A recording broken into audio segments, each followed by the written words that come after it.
Throughout history, athletes have been known to push themselves to the limit to be the best at their sport. Along with being on top of the world, being the champion they set out to be, great rivalries push athletes to levels they never knew they could get to.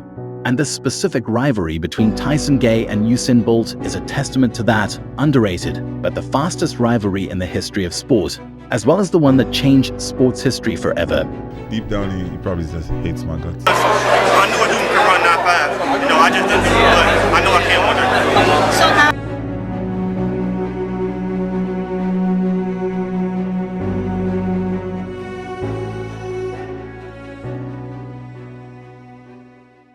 January 2005.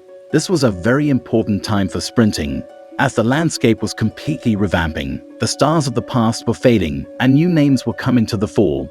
Justin Gatlin, fresh off a top performance at the Athens Olympics, the previous season was on point to take over from Maurice Greene as the new dominant force in sprinting.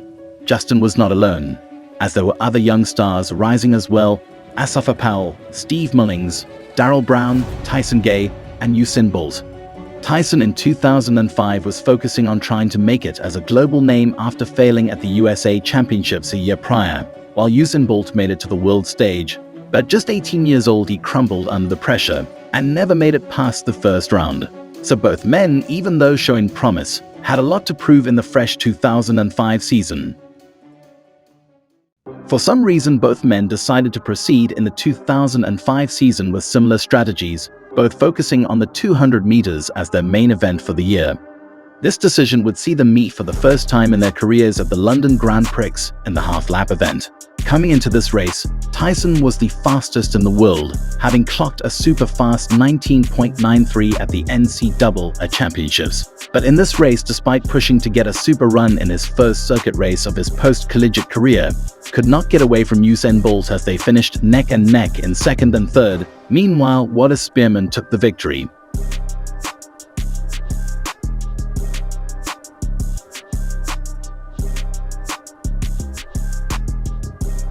Both men finished in a time of 19.99, however second place was given to Bolt. At this point, Tyson's eyes were open, and Bolt was that more poised, seeing that Spearman along with Gatlin could possibly be his strongest competition as he pushed for his first World Championship appearance. And unlike his first Olympic appearance, he was hoping to compete rather than just fill a lane. The two would do well enough to make it to the final at the World Championships, but unfortunately neither of them copped a medal, as Tyson finished fourth and Bolt finished in last place. In 2006, Tyson decided to start his outdoor season by heading to Jamaica to face Usain Bolt in the 200 meters again. This race they would take center stage battling hard, where Usain Bolt was able to defend home territory by winning in 20.10 seconds. After that loss to Bolt, Tyson turned the intensity up for the season, facing the Jamaican 3 more times, all in the 200 meters, and got the better in all of them. Tyson took this confidence into the 2007 season, taking on the challenge of both the 100 and 200 meters on the global stage. Meanwhile, Bolt was focusing on mastering the 200 meters, and while it was clear he was good, showing some good signs, you could see that at 20 years old, he clearly had more development to do. On the other hand, Tyson was being destructive. He returned to Jamaica, won the 200 meters. Even though Bolt was not there, it was impressive. He went on to win the USA national title in both the 100 and 200 meters. After defeating Bolt one more time in the 200 meters. They're off clean. Holiday out fast, and now here comes Tyson is starting to move. Tyson walking away with it. The stagger. Spearman trying to keep up. They turn for home, and Tyson blazing to the front. Has the lead. He's all by himself. They're coming to the line. Tyson continues to pour it on. Spearman second, but a dominant performance at 200, 19.62. The second fastest 200-meter time ever run. Tyson demolishes one of the best 200-meter fields ever assembled. It was clear that he could only defeat himself at the World Championships. In Osaka at the World Championships, they met one more time in the final of the 200 meters, making this their 8th encounter. And unlike 2 years ago, they were the men in the spotlight. It was an intense battle from the start as Bolt sped past Spearman before the curve ended and held the lead. However, just as they were to come off the straight, Tyson Gay took the lead and summoned the strength to hold of the Jamaican to grab another gold medal at the World Championships.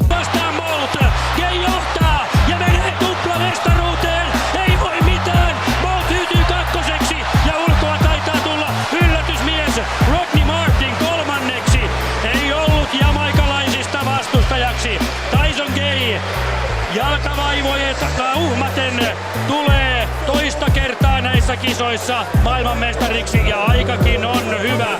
Se on To add to that, Tyson again defeated the Jamaican team consisting of Bolt to once again stick it to the young sensation, essentially showing him he was the new king of the sprinting era.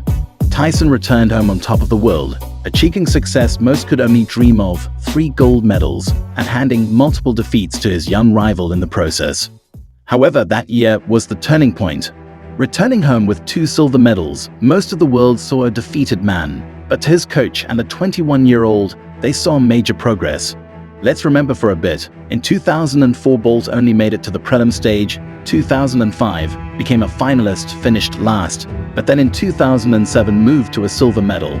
So obviously the next course of action was to allow progression to continue and to take the world by storm, which he actually did.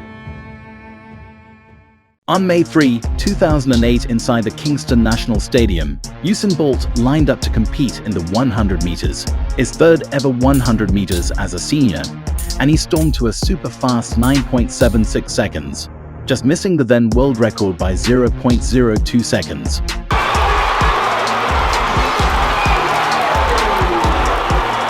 This was a crazy performance, but that did not stop the criticism, and majority of the fan base questioned the validity of that performance. So at this point, it caught Tyson's attention because he just opened his season with a 10.05, but the possibility of it being a one-time type run kept his hope alive. That all went away on May 31, 2008 in New York City. Tyson and Usain laced up for their first ever clash in the 100 meters, and it was bound to be epic. Bolt was on a sharp incline, while Tyson was yet to do anything spectacular, but that said, he was world champion, and Bolt had only had 4 career 100 meters races under his belt. People could not believe what happened when that gun went. This tall 6'5" Jamaican in the pouring rain sped mightily away from the world champion, and everyone else to storm to the fastest 100 meters in history at that point, 9.72 seconds. Usain Bolt has a step. Usain Bolt blowing away the field. Usain Bolt takes the men's 100 meters. It's a new world record. 9.71. 9.71. We have to wait on the win. If this win is legal, that is the fastest any human has ever covered 100 meters. And The entire world of sprinting was shaken. Even his own countrymen were shocked, and all of a sudden, what seemed like a one-sided rivalry turned on its head. Tyson did speed to a 9.85, but that was not even close to being enough, despite being as fast as the time he ran to win the 100 meters at the 2007 World Championships. Clearly now, the Usain Bolt problem was back for Tyson. After that defeat, Tyson was unable to face Bolt as he came down with an injury at the US Olympic trials, meaning he was unable to get redemption from the loss in New York.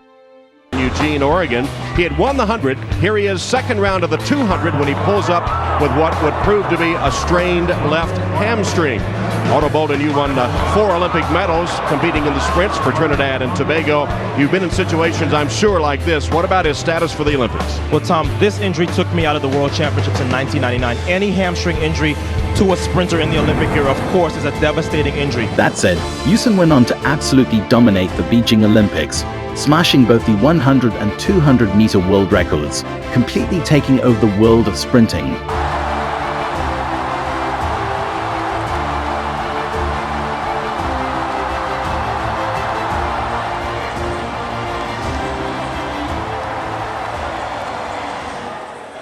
Clearly now, the 2009 season was the year Tyson felt he could truly take down Bolt and reinstate himself as the king of the sprinting world. Yes, the world record was at a staggering 9.69 seconds. However, the American was very confident he could get the job done. However, for all that good form that he had come into the championships, it was not enough. In fact, it helped push Usain to another level, as the final when they met, the Jamaican sped to 9.58 seconds, breaking the 100 meters world record one more time, while Tyson sped to 9.71, the fastest time in American history.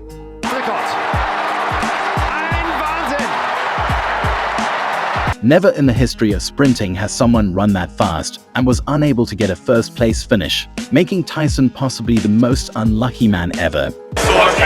American record and not win? That's kind of unfathomable. Right. I'm cool. I'm happy with the silver medal, but I ran my best. He would watch as Usain took gold in the 200 meters as well, then the 4x100 meters, all 3 crowns Tyson had worked hard to get 2 years prior. Usain's presence and new insane level pushed Tyson even more, and later that year, he recorded 9.69 seconds, moving closer to Usain's mark. It gave him renewed confidence, strong enough to bring him into the 2010 season. The two met in the Swedish capital a year later, where Tyson defeated Usain for the first time in the 100 meters, and the first time in 3 years. And Bolt gets away well, so does Gay on the near side. Kimmon's going well, and Gay and Bolt's got a lot of work to do, and Tyson Gay's going to take him this time. Gay wins, Bolt in second at 9.83, a new meeting record. The first time that Usain Bolt has been beaten by Tyson Gay, and that was a terrific run. Bolt didn't get away well. Moral boosting as it was, the Jamaican thought less of the victory Tyson had over him, given it was not a championship year. You want to take this guy down, but he has beaten you this year, am I right? Yeah. How do you feel about that? Well, it's no stress. This year is not a championship year. It's my year off, I would say.